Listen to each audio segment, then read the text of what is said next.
साहेब काय सांगाल आज सकाळपासून पाऊस सुरू होता तरी पण आज तुमच्या जनसंवाद कार्यक्रमात नागरिकांची तक्रारीसाठी रीग लागलेली त्याबाबत काय सांगाल?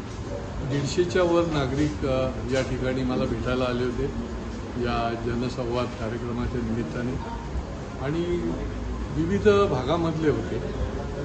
अगदी मुंब्रा शीळपासून ते वागळी इस्टेट वर्तकनगरपर्यंत या सगळ्यामध्ये महत्त्वाच्या 4 गोष्टी ज्या आहेत त्या तक्रारीच्या होत्या. एक तर पाणी, इतकी वाईट परिस्थिती आहे की एका सोसायटीमध्ये त्यांनी मला पत्र दिलं आहे, महावीर कल्पवृक्ष सोसायटी ऑर्किड या ठिकाणी यांनी 6 महिन्यामध्ये 1.5 कोटी रुपये टँकरसाठी भरलेले.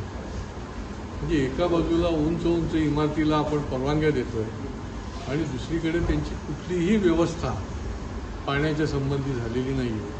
दुसरी एक सोसायटी आहे की पाण्याचं ते 17 लाख बिल भरतात आणि तेवढंच टँकरसाठी पण पैसे 13 लाख रुपये भरले जातात. आणि त्याच्यामुळे मागे देखील मी मागणी केली होती की नवीन इमारतींची सध्या परवानग्या बंद ठेवायला लागतील.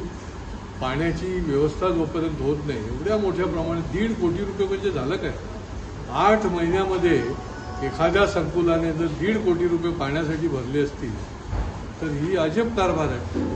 आणि त्याच्यामुळे या संबंधामध्ये मी संबंधितांशी चर्चा केली आहे आणि या संबंधामध्ये तातडीने पाण्याची व्यवस्था झाली पाहिजे की लोक करोडो रुपये भरून त्या ठिकाणी राहायला येतात आणि राहायला आल्यानंतर देखील त्यांना अशा पद्धतीने फार मोठ्या प्रमाणामध्ये या समस्येला तोंड द्यायला लागतं. शीळला पण अशीच परिस्थिती आहे.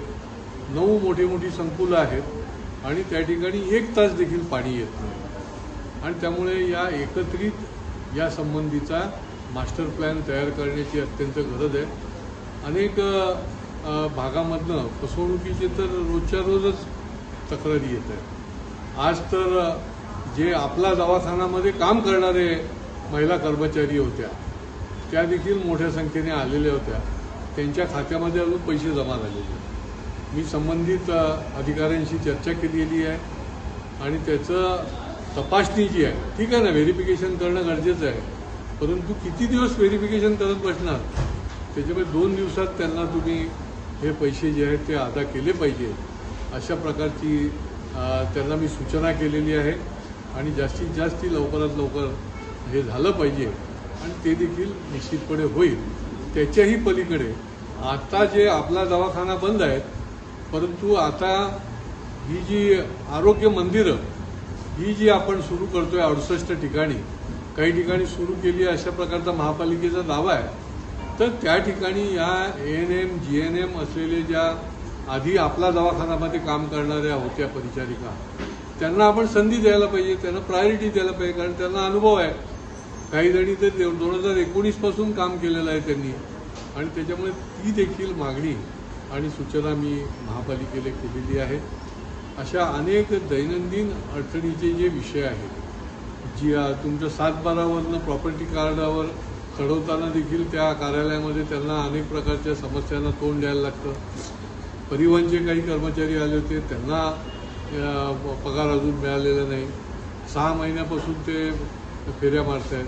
त्यासंबंधीच्या अडचणी आहेत. आणि त्याच्यामुळे निश्चितपणे या जनसंवाद उपक्रमामध्ये जे म्हणून येतील त्यांचा ऑन दी स्पॉट आपण प्रश्न सोडवण्याचा प्रयत्न करतो आणि नाही झाला तर त्याचा पाठपुरावा देखील जोपर्यंत सुटत नाही, जर त्याचा जेन्युइन प्रश्न असेल तर तो सुटेपर्यंत त्यांना आपण सहकार्य करतो.